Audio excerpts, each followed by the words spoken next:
Hi, welcome to the UPS store. Yeah, I'd like to ship this package. Great, I can help you with that and every other ing. Did you just say every other ing? Printing, packing, copying, faxing, freighting, any ing your small business needs. Shredding. Yep. Mailboxing. Uh-huh. Notarizing? That too. Wow, that's really some ing. Now you're getting it. The UPS Store. Every ing for small business. And of course, shipping. The UPS Store franchise locations are independently owned and operated. Services, pricing, and hours may vary. See Center for details. This is a CBC podcast. We are on the hunt for page turners. This is Alberta at Noon. I'm Jim Brown.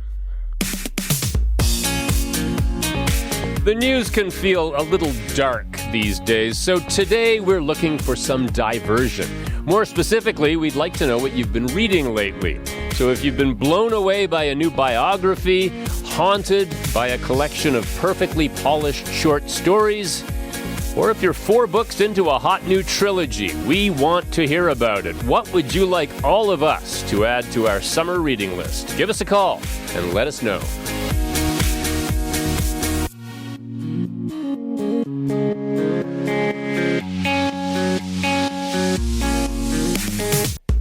Welcome to the Wednesday edition of the show. Whether it's a book you borrowed from the library or one you decided to buy, what have you read lately that the rest of us should put on our list this summer? Give us a call and let us know. The number is 1-866-468-4422.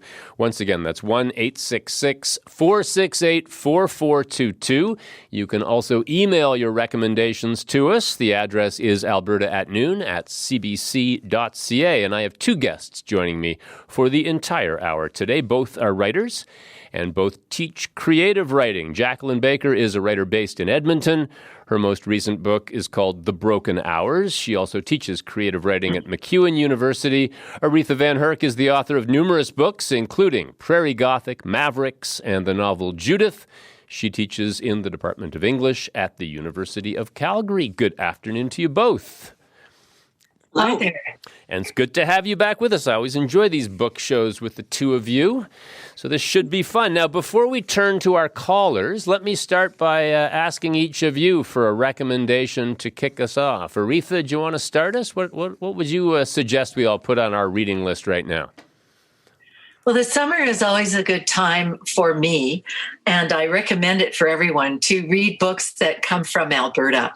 So the book that, and I have to confess, I have a piece in it that I really found wonderful is You Look Good for Your Age, a collection of essays by women from across Canada, edited by Rona Altros. And it's a wonderful anthology because it's that line that gets handed to women all the time. Oh, yes, you look good for your age. So all of these women from, I think, about 40 to 90 have responded to that phrase. And it is a book that is funny, heartrending, made me cry, made me laugh. And it's in every bookstore. It's a bestseller. I recommend it without reservation. So what's your contribution? What are you dealing with in your essay, Aretha? The same thing. A man mansplaining to me on a plane, a woman insisting that she wanted to know how old I was and then telling me, well, she didn't know, but I look good for my age. You know, the usual. I was making fun of the situation of being trapped with people who don't quite know what to say to you. And so it was an airplane story.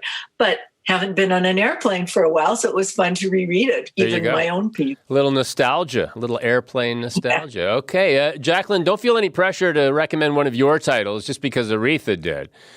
I like that title. I will definitely look for that collection. That's a great title. I've been picking up a new book from an author I've loved for a long time. Her name is Kate Summerscale, and she's a British writer.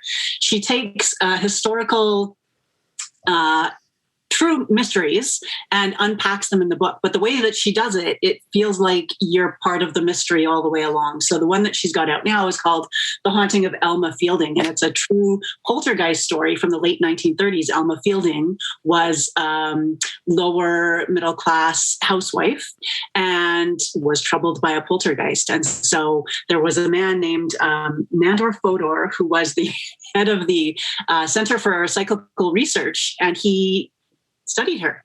And I'm about halfway through now. It's gripping like her books always are. I don't know how it turns out yet, whether there's actually a poltergeist or not. So you'll have to pick it up along with me and find out for yourselves. So she takes real events and builds fictions around them. That's right. I talked about one of her previous books before called The Suspicions of Mr. Witcher, which was a murder, a Victorian murder, in which it took them forever to try to figure out who maybe was the culprit. But the way she builds it, you know nothing in the beginning, just like everybody else who was there at the time, and she drops the clues very slowly. So she's very good the way she builds this. So how tempted are you to Google this halfway through the book to find out? Never, Jim.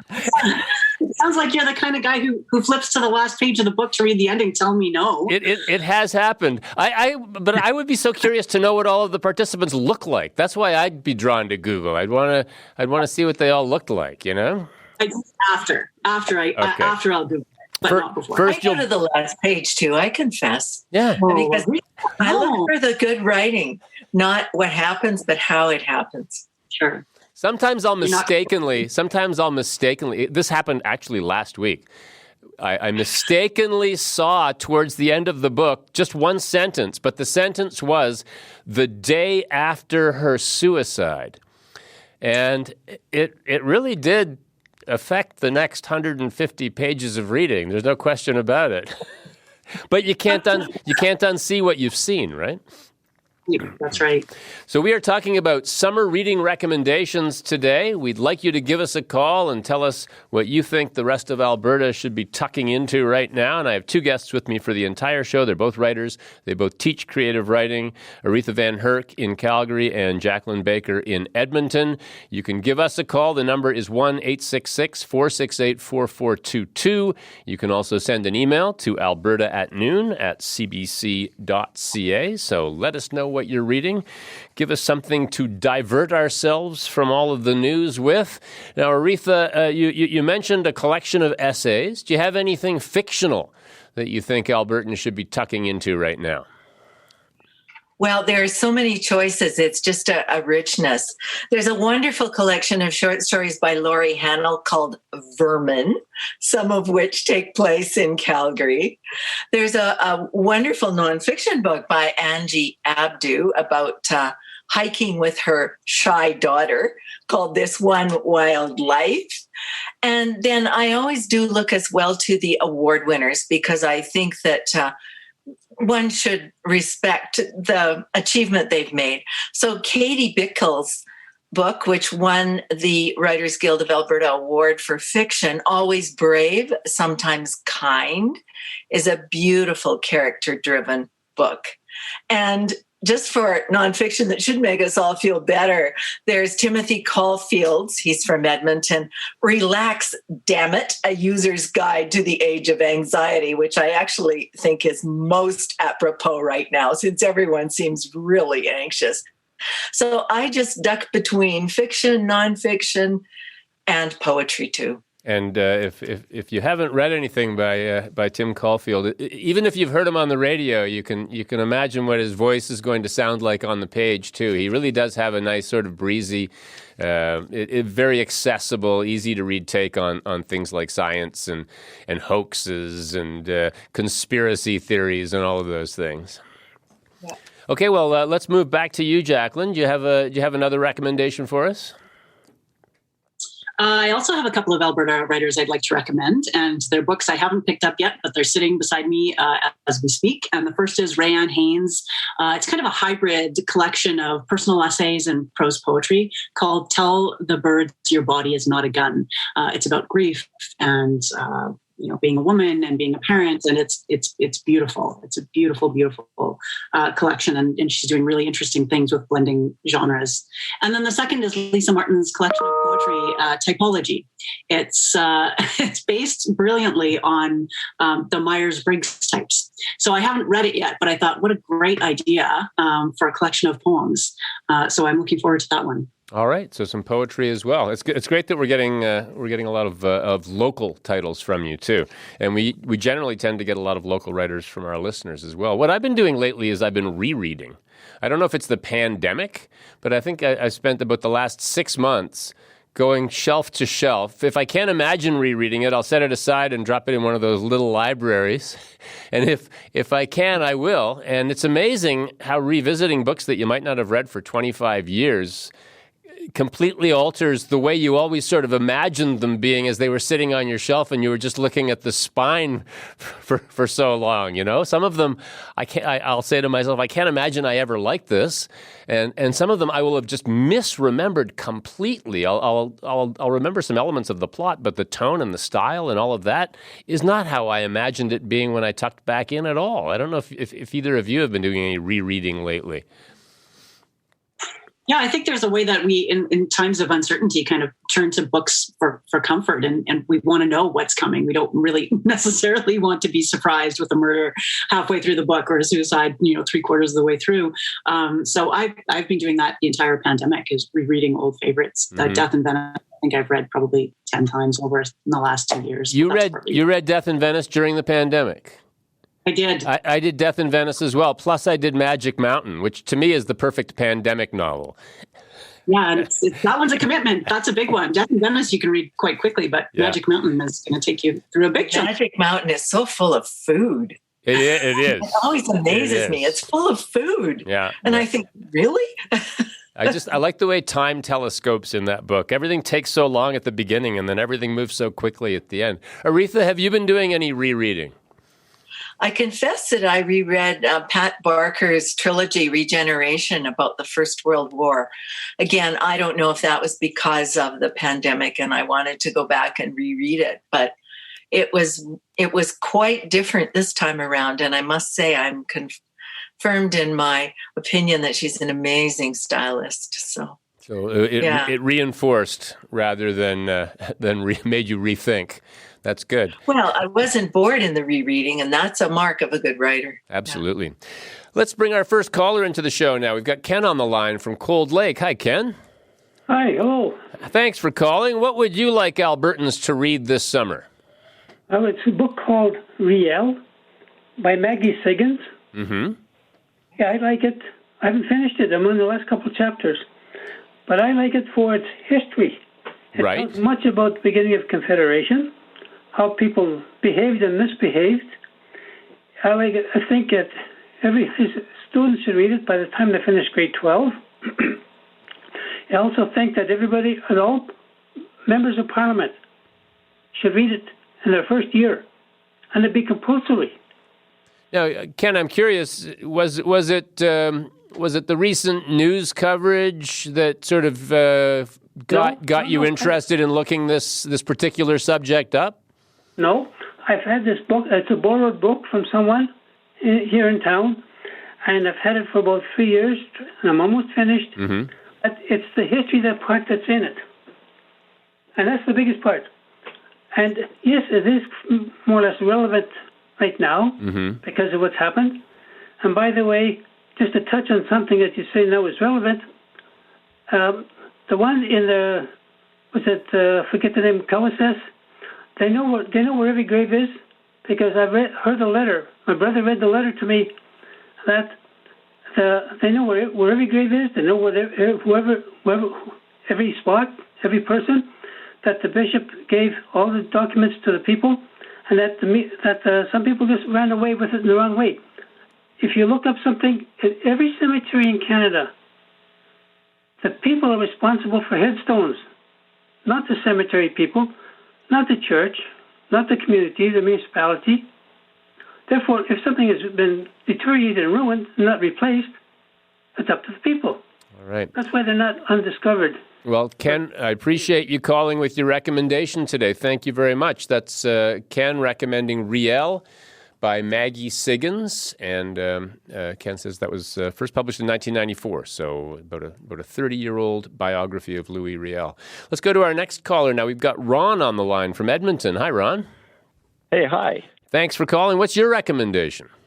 Well, the book I'd recommend, first of all, I'd like to make clear I'm not a big fan of fiction. I don't usually read fiction, but this one, I'll tell you what, it was recommended to me, highly recommended as a summer read or any read. It's called Halfway Man. The author is either T.R. or T.W. Rolfe, R-O-O-L-F. Mm-hmm. Okay, it's about so it's basically about a guy who figures life hasn't been good to him. He's a bit of a hardscrabble guy, living the street life. Life hasn't been good to him, and he deserves a better lot in life. And he's chosen a path to regain that better lot. And has struggles with his past. He's disowned his past, but there are dark tentacles that still grasp him, have a hold of him, and he's got to do something about that. So it's full of humor, it's full of insights, and I'm not there yet because I'm about 2/3 of the way through, maybe a bit more. There's hope at the end for the main character, Tony Brower. So again, go for it. Hard scrabble guy, and a lot of profanity. I'll forewarn you, it's well worth the effort. Summertime, anytime. So, Ron, I got to ask you, why don't you generally like fiction? You know what? Because there's so much nonfiction with facts and figures and stuff out there. That's why. But every once in a while, somebody recommends something, or I just need a break from the facts and stuff, and so I'll dabble. All right. So that's Ron, who's 2/3 of the way through Halfway Man. Halfway Man, yeah. Yes, okay. So that's... Okay, I appreciate it. Thank you. Thank you very much for your call. Halfway Man by either T.W. or T.R. Rolfe. Now, let's take a break from the callers for a second and bring back our guests again, Aretha and Jacqueline. We had a historical biography, Riel. We had some modern fiction, Halfway Man. How much, Aretha? Let me start with you. How much do you choose books based on other things that are happening in the world or in your life? I mean, how much does a newscast or a magazine story direct you when you enter the bookstore? It does, because every once in a while an event will bring an idea or an important idea up to you, and so then you will go and read more about it. I do that all the time. I will say that the recent, I don't want to call them discoveries, the recent discussions of all of the Indigenous graves certainly makes me say, I don't understand why everyone hasn't read Indian Horse by Richard Wagamese, which of course is a novel, but talks about what happens to children in a residential school. And there are so many other good books surrounding this issue now that it would be good for Canadians to go and read a lot before they opined. Five Little Indians by Michelle Good is a wonderful book. Eden Robinson's Son of a Trickster, Jesse Thistle's From the Ashes. And of course, if you want a humorous look at Indigenous people, read Thomas King's Indians on Vacation, about a couple going to Prague, and boy, he does not like traveling. He wants to be at home. So there is a wealth of information about almost every topic you can imagine. And it's one of the ways that I do direct my reading and rereading. Mm-hmm. How about you, Jacqueline? Yeah, well, I first wanted to second your recommendations, Aretha. Those were really excellent suggestions. Indian Horse is a wonderful book. I taught it for many years, actually. And, I often taught it to first-year students who were not necessarily and probably unlikely to be English or creative writing majors. And they universally responded so strongly to that book. I highly, highly recommend it. And then also Richard Van Camp's Moccasin Square Gardens, which I haven't read yet, but, he's a funny guy. I'm looking forward to that one. But in terms of what guides my reading, I think, honestly, I'm often guided by whatever topic I'm currently working on in my own project. And so it might steer me towards memoir or, something particularly topical to the book that I'm working on. But I'm not sure I'm guided by the news as much. Mm-hmm. Well, let's bring another caller into the show. We've got Carrie joining us from Red Deer. Hi, Carrie. Hi. Hi. I understand you've got 2 recommendations for us. I do, and I'm listening to your guests, and I completely support Indian Horse, anything by Richard Wagamese, and anything by Joseph Boyden as well. But my personal 2 recommendations, I have read and reread a few times, Braiding Sweetgrass by Robin Wall Kimmerer. Mm-hmm. She is an amazing author. She is of the Potawatomi Nation.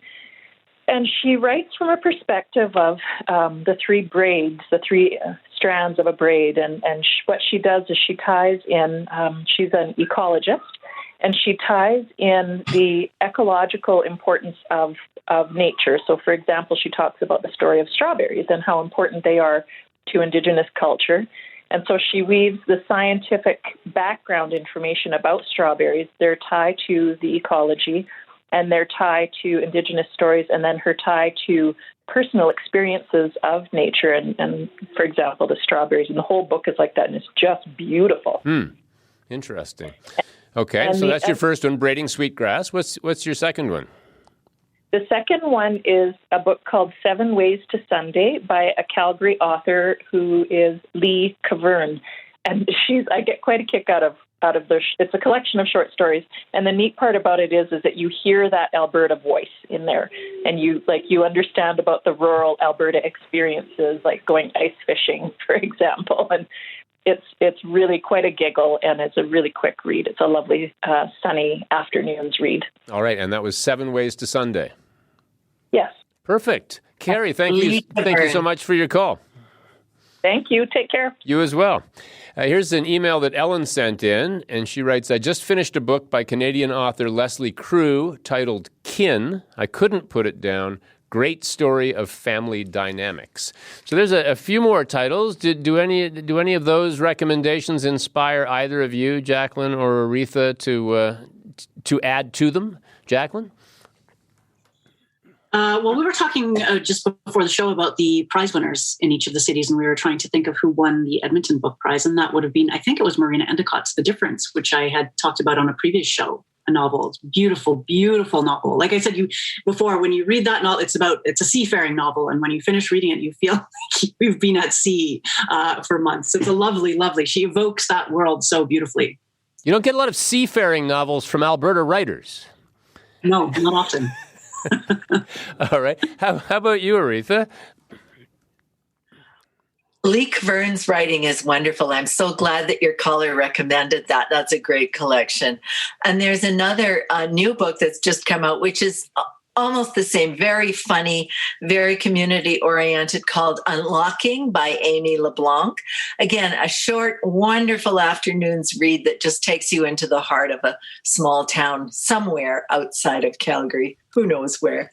All right, well, let's see if we can get one more caller in before we take our break. We've got Ralph. He's joining us from Lethbridge. Hello, Ralph.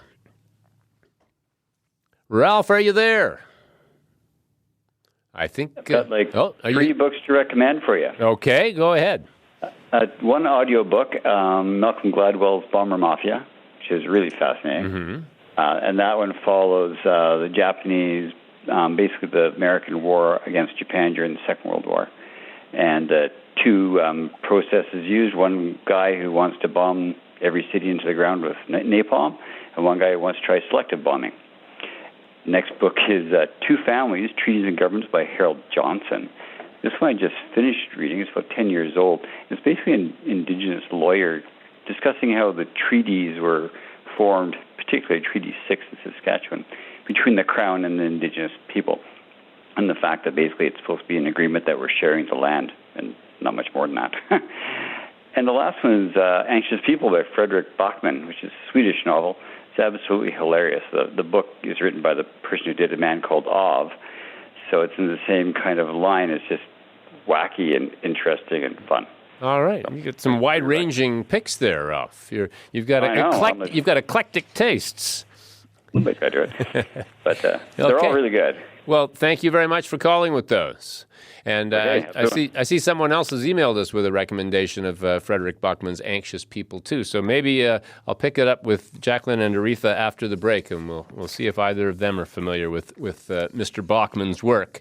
You're listening to Alberta at Noon on CBC Radio 1. I'm Jim Brown. We will hear more of your summer reading recommendations in our next half hour, but right now it's 12:30, and it's time for our update from the newsroom with Tricia Kindleman. Hello, Tricia. Good afternoon. Thanks very much, Jim. Well, Prime Minister Justin Trudeau is in Calgary today.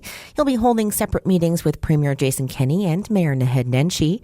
He spoke on Red FM this morning about the importance of Albertans choosing Liberal MPs in the next election. He says it was former Edmonton MP Amarjeet Sohi who was instrumental in the federal purchase of the Trans Mountain Pipeline project. A spokesperson for the Premier says Jason Kenney wants to discuss pipelines and the reopening of international borders, which have been closed due to the pandemic.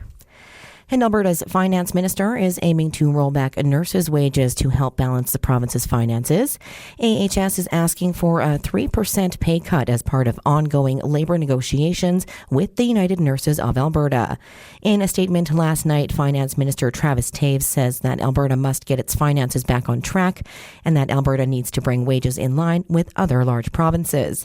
He says Alberta nurses make about 5.6% more than similar provinces.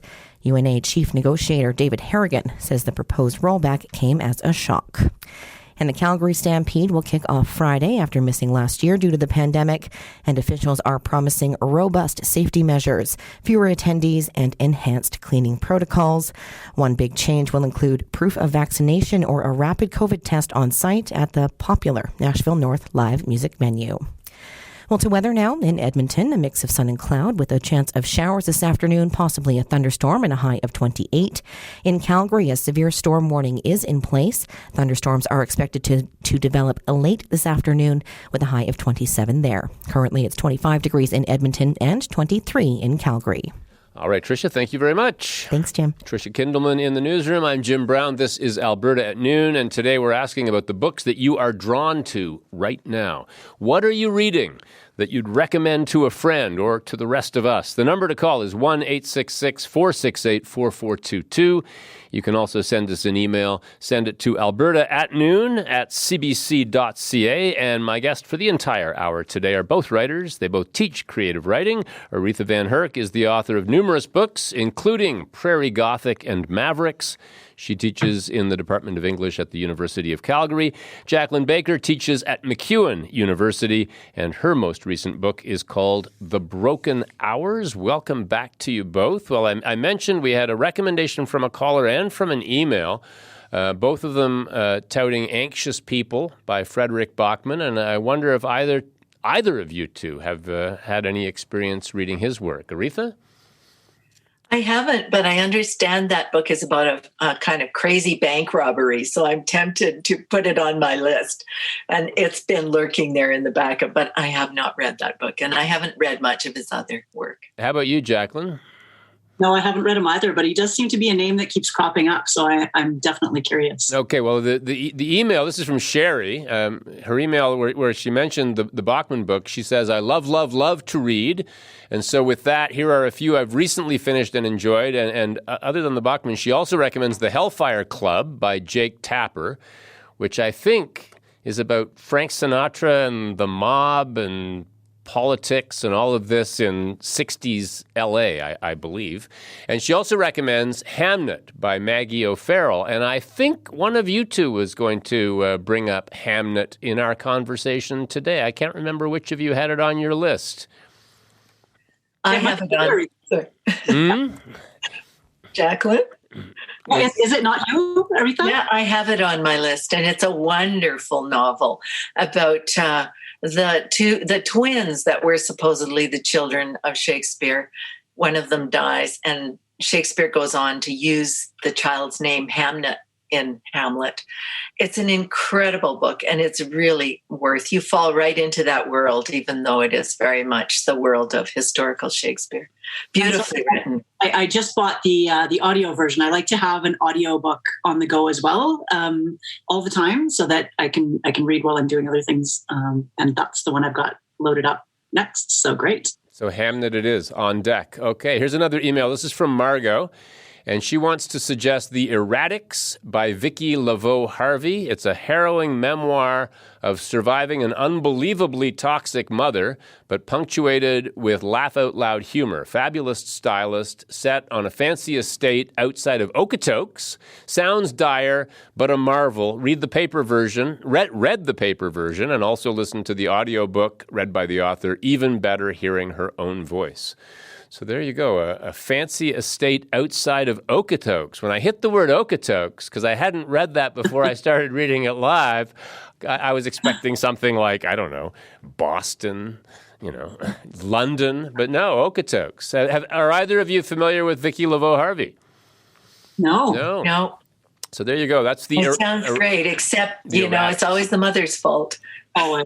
Well, this. Yeah, in this case, the toxicity apparently came from the mother, according to Margot. Let's go to our next caller now. We have Helga joining us, and she's calling from Caroline. Helga, hello. How are you? Oh, good. I'm very good. And how are you? I am just fine. Thanks for calling. What books are you looking to recommend for us today? Well, it's a very thoughtful book, and the title is called The Passing of the Aborigines by Daisy Bates, CBE. And it's a lifetime spent among the natives of Australia. It was published in about 1938.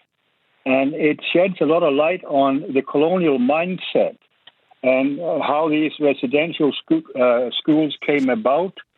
And it's from a person that actually literally lived with the native people in Australia and tried to help them adapt to the new civilization they had encountered. So I'm curious, Helga, because you said it was published in 1938, and often books that will seem quite progressive at the time they are written won't necessarily seem progressive when we turn to them today, 80 years later. How does the passing of the Aborigines sound or feel today with the sensibilities that we would bring to reading it?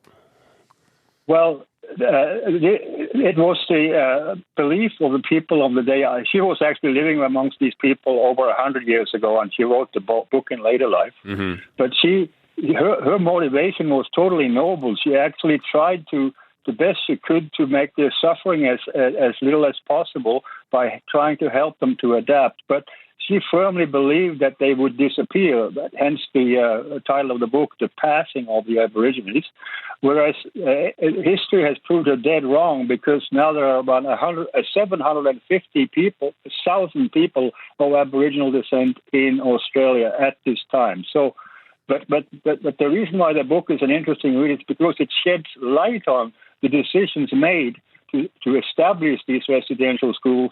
And they were actually good intentions, but they didn't work out. They were dead wrong. Mm-hmm. I'm curious, Helga, why you turned to this book at this time. Well, I lived for 21 years in Australia, and I was always interested in Aboriginal people. I used to know a bunch of them in North Queensland. And they seem to have sort of a negative image of themselves and the land. And I couldn't quite understand, but I think now I do understand how they had adopted that. They had a terrible inferiority complex in regards to the mainstream culture, and they were suffering under that. Mm-hmm. Well, thank you so much for calling. We appreciate that recommendation. Well, thank you. We are talking about your summer book recommendations today, and we would love to hear from you. Still plenty of time to join us. If you'd like to share a title or two, the number is 1-866-468-4422. Our email address is alberta@noon@cbc.ca. And my guests today are both writers and both teachers of creative writing, Jacqueline Baker in Edmonton and Aretha Van Herk here in Calgary. You know, we started this show off. I mentioned I was looking for diversions, for light summer reading, for a break from what was sort of going on around us every day right now. And it is incredible how many of the recommendations have been so on the money when it comes to current events, what's happening in the country right now. So let me turn to the two of you for something diverting and light and summery and palate cleansing. Jacqueline, give us something that we'll forget 2 weeks after we finished reading it. Oh my goodness. I think you've got the absolute wrong person for that question. I don't know if I've read anything light and diverting in a really long time. You've totally stumped me. Aretha, to you. I can't think of very many, but interestingly enough, all the dire stuff brings up sometimes real humor. But there's a memoir by, I think it's Paul Bae, B-A-E, and he's written a book called You Suck, Sir. From being a teacher and the way that he's told by his students that, and he's written this very funny take on that, which I think is worth reading. It's a beautiful book. All right. And then there's no, go ahead. No. Please. If you got one more, throw it in. Well, there's one called The Startup Wife from a British writer called Tamima Anan, which is a really a satire about modern culture and the search for a perfect mate when she finds a husband with she creates a social media app with her husband. Of course, it's disastrous in both the boardroom and the marriage, and that's what we expect. So The Startup Mom and You Suck, Sir. A couple of light diversions from Aretha Van Herk. All right, let's go to our next caller now. We've got Kelly joining us from Calgary. Hi, Kelly. Hi. What's your recommendation for our summer reading list? I've gone back to my high school books. Oh, okay. 20-odd years later. So Fahrenheit 451, The Chrysalids, pick high school books. Those are the Shakespeare stuff we had to do in English class. Mm-hmm. But that's where I've gone back this lockdown and summer. Those were definitely on my high school reading list, too, along with Sons and Lovers. And Oh, The Outsiders. Yes, yeah. So how do they hold up? I'm not gonna even try to guess how many years it's been, Kelly. But how do they hold up today? 20 plus years, and they hold up. Some of them okay. Like the Chrysalids actually turned out to be more freaky than I thought it was when I was 14. Mm-hmm. The Outsiders, I still cried. So they're good, and they're good summer reads. Like I'd already read them, and I don't like rereading books, but I did it this lockdown in summer. And sleeping in the RV. So if you don't like reading books, it almost sounds like you're punishing yourself by going back to these. Why did you read them? Well, I was told to by my English professor. But I thought I'd like to look at it as an adult and reread them and see if I got something more out of them. And some of them I did, like Fahrenheit 451 is an Animal Farm. Right. They hit me in a different way as an adult with kids and a husband, more than they did when I was 15 in an English class being forced to read it. Mm-hmm. It's funny. I mean, I'm sure it's great for the estates of the writers involved that all of their books have been on high school curriculums forever. But you get a sense that some of these books are kind of ghettoized in a way by being so associated with high school, and Animal Farm is a perfect example. So's the Chrysalids. Without a doubt, they're totally overread and overtaught in curriculum. Mm-hmm. And, I still think everybody who's under the age of 20 should read The Outsiders just once. Right. It's creepy and scary enough that it should just set your brain on fire to what you do as a young person whose brain isn't fully formed. Mm-hmm. Mm-hmm. And it's probably one of those books that everyone has read once. Well, I think a lot, but my nephew just graduated last year in his drive-through graduation, and he'd never heard of it. Oh. He didn't even know what I was talking about. Oh. I gave him the book. All right. Good for you. And thanks for calling. It's a great recommendation. Go back to your high school reading list, Kelly. I appreciate it. Thank you. I will. Do they still teach Catcher in the Rye? They must. What was that other one? A separate piece. Do you remember that one? A Separate Piece? That was That was a high school favorite, too. And To Kill a Mockingbird, Jacqueline? Sure, yeah. But I wonder, are we being unfair to these books that are so closely associated with high school English reading lists? Do we stop thinking about them as books or as art and just think of them as obligations that you have to get through to pass grade 11? Well, I always think about Frank McCourt, who he wasn't supposed to teach Catcher in the Rye, and so he kept the books in a box in the closet. He was teaching in a real hardscrabble school. And then he promised them that if they would read all the must-do books, he would let them read Catcher in the Rye. And they read everything because they were desperate to get to Catcher in the Rye. It's one of the great stories in one, I can't remember if it's Angela's Ashes or the other book he published, Frank McCourt. But it's a wonderful take on being a teacher and how do you get people to read the worst, most boring stuff, even though it may be good for them. Mm-hmm. Jacqueline, any particular high school favorites that you recall? Well, we didn't have a ton of books when I was growing up, so I was quite delighted when we read novels in high school. But I agree. I think it's a really unfortunate way to meet a book for the first time. When you're forced to read it and you're getting a grade somehow related to the book as well. I think that a lot of students would enjoy the books much more if they didn't read them in that context. Mm-hmm. There were a couple where my parents had the leather-bound Reader's Digest short versions. I remember one Thomas Harvey. I can't remember which one it was that I basically didn't even look at the full novel. I just went to the Reader's Digest short version, tucked into that. So, high school reading. It can be a pleasure, but it can also be a chore. Our next caller is Brianne, and she's calling us from Peace River. Hi, Brianne.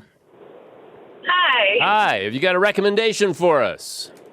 I do. I feel a little bit biased because my friend wrote this book, but it was just recently published. It's by Trina Moyles called Lookout: Love, Solitude, and Searching for Wildfire in the Boreal Forest. And she, I take it, works or has worked in one of the Forest Ranger lookout towers. Yes, she has. She's at a tower right now, I think. And tell me a bit about the book. Well, the book's a personal memoir. It's nonfiction, and it's really about a journey of transformation, her experiences in the fire tower and out. And it's just been really interesting. I just finished it, to read a story that originates in northern Alberta. Trina's from the north, and it's a real intimate look at her life and her experience, and her vulnerability in her writing is really inspiring, I think. It's not really necessarily always the light summer read you guys were looking for, but it definitely left me feeling hopeful and also like more in love with our province and nature, more inspired to learn about climate. These are the kinds of jobs, this forest tower, fire watching, lighthouse keeping, that kind of thing, that just have so much built-in power that they almost cry out to be the subject of a memoir or something like that, don't they? Oh, for sure. I think it's such a powerful experience, and that's really related in the book, and it's so interesting to read about. It's like fantastically entertaining and at times like really hilarious, some of the experiences she had out there. So that part was really fun to read about. All right, so once again, it's Lookout: Love, Solitude, and Searching for Wildfire in the Boreal Forest by Trina Moyles. Yeah. Okay. Well, Brianne, I appreciate that. Thanks so much. Thank you. It's almost like, Jacqueline and Aretha, these jobs that are so incredibly solitary. You almost I don't think you could do it for any length of time without at least considering writing a memoir at some point during all of that. I mean, it's just, what else are you going to think about? After a while, your brain will turn to memoir, because it must be incredible to be that alone and that remote and that isolated for that long. Yeah, it always struck me as kind of an ideal job, fire tower watch. Back in my 20s, I thought that would be a good gig. I would do that. Well, you can, or lighthouse keeper. Yeah, I was going to say lighthouse keeper. You don't have to worry about the fires. Just Just got to make sure the light bulb doesn't go out and you're good to go. You might get a little wet. But yeah, no. Really, it is true that we don't write about Northern Alberta enough. And I think that's an area that just needs to be explored. I think Ian Ferguson, the brother of Will Ferguson, wrote a book about growing up in Fort Chip. Yeah, I read that. Yeah. Small houses. Yeah. And so those kinds of books just open the doors to you in wonderful, wonderful ways. And I encourage all of us to read books that are outside of Edmonton and Calgary. I think there was a book several years ago also, maybe it was a novel set in a fire tower. Pearl Luke, does that smell? Mm-hmm. Yeah. I can't remember. Well, it was Northern Alberta, but... Yeah, no, it's one of those jobs where I'm sure everyone's fantasized about doing it at some point in time. And as you say, for a writer, it sounds ideal, as long as you can handle the solitude. Here's an email from Kathy. I recommend The Midnight Bargain by C.L. Polk. This was in Canada Reads 2021, and I found it really interesting and a real diversion, being a magical fantasy. I believe she is an Alberta author. And that's true. C.L. Polk is a Calgary author. Have either of you come across this, The Midnight Bargain by C.L. Polk? No. Not yet, but it's on my list. I haven't read it yet. What are your thoughts about magic realism, that kind of thing, just in general? Aretha? Oh, I think it's an incredible development of the novel. And my favorite writer of all time, Robert Crouch, of course, wrote the Alberta magic realist book called What the Crow Said. Crows usually don't talk, but it's a really interesting form to explore because it goes into that realm of dreams and the imagination and ghosts and impossibilities. And I admire anyone who tackles it because it's difficult to pull off. So Polk is certainly on my list to read. Mm-hmm. Jacqueline? Yeah, Crow has been on my list to read for a very long time, and I still haven't gotten around to it. I don't know why, but I did revisit. This is the sort of the confluence of all the conversations we've had. I also picked up to reread Love in the Time of Cholera, which I remembered reading as an undergrad and being blown away at the great beauty of it. And it was still as beautiful, but there were some really disturbing aspects to it that I didn't recall from my first. Yeah, it's interesting. Going back, as we said earlier, going back to old reads. Let's. Sorry. It's the same with 100 Years of Solitude. You know, there are parts of it that are, you think, whoa, I don't remember that. Very strange. Let's go to Naeem now, who is calling us from Edmonton. Hello, Naeem. Hi, how are you? Doing just fine. Thanks for calling. What's your recommendation?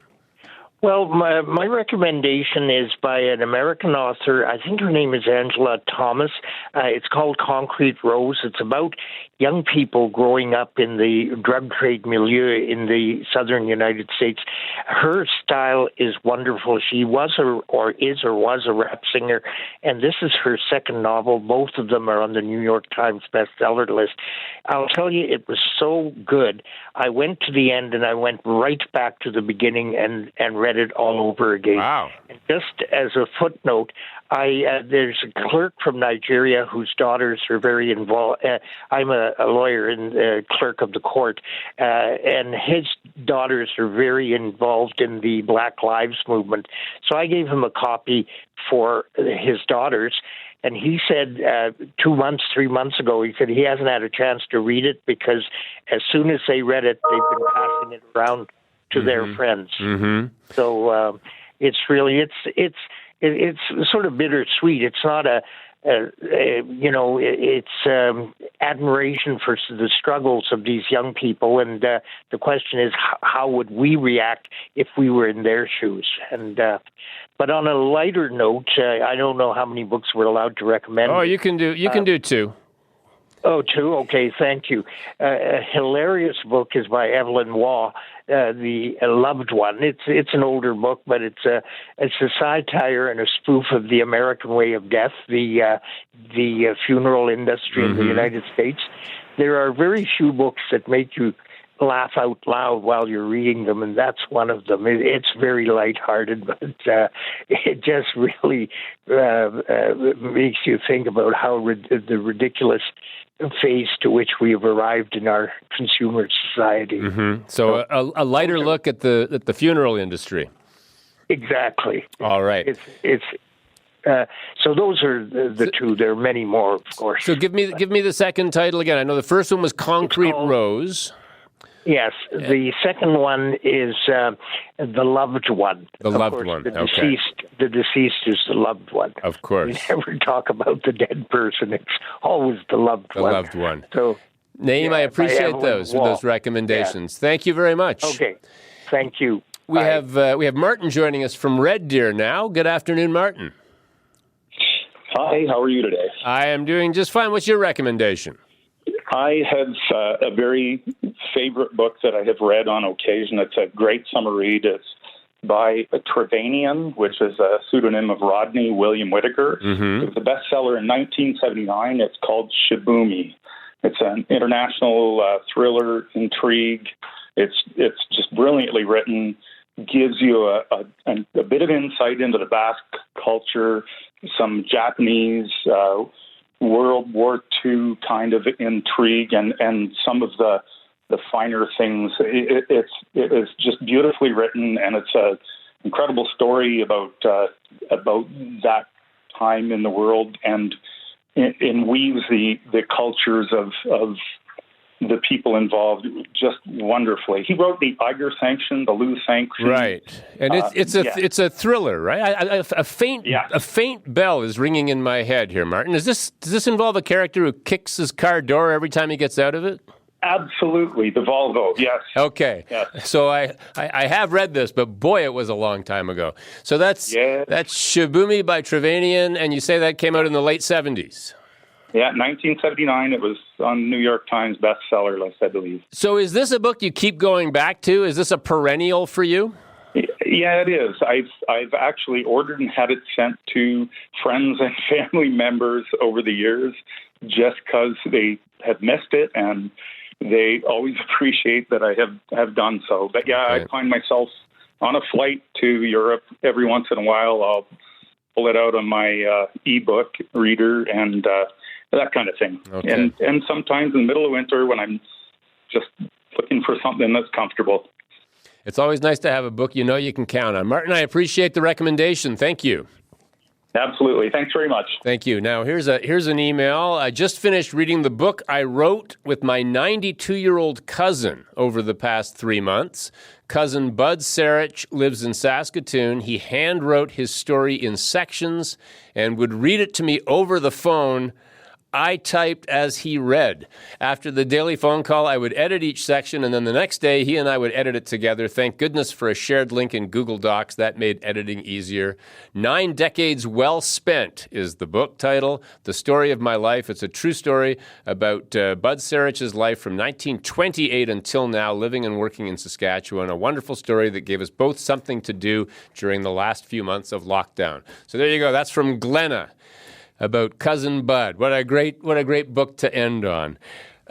Jacqueline, Aretha, this has been so much fun. Thanks so much to both of you for joining us. Thanks for all your great recommendations. And hopefully you two picked up a couple of new titles to look at as well. Definitely. Thank you. It was great. And your last message reminds us, always write down the stories that the older people in your life tell you, because you're going to miss them. Absolutely. Jacqueline, Aretha, thanks so much once again. That's Jacqueline Baker in Edmonton, the author of many books, including A Hard Witching, The Horseman's Graves, and The Broken Hours. Aretha Van Herk, novelist, essayist, and a professor in Calgary, and a member of the Alberta Order of Excellence. And thanks to them both once again for joining us. Now, tomorrow on the show, you may have heard that showing proof of vaccine will let you attend Nashville North at the Calgary Stampede this year. It's something new and something that might just catch on, and we're going to ask you what you think about that. I'm Jim Brown. I'll talk to you then. For more CBC podcasts, go to cbc.ca/podcasts.